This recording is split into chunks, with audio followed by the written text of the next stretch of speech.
Veg pulao చేసుకుంటున్నాం దోస్తులు.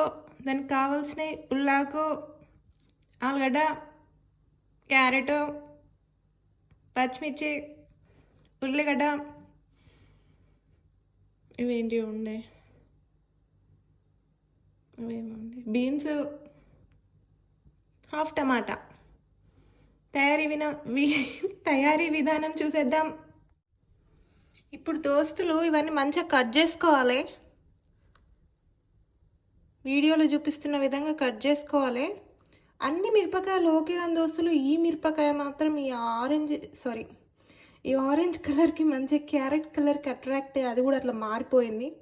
So చూడండి, అదే మ్యాజిక్. మిర్చి మిర్చి మిర్చి మిర్చి మిర్చి లాంటి కణాలు.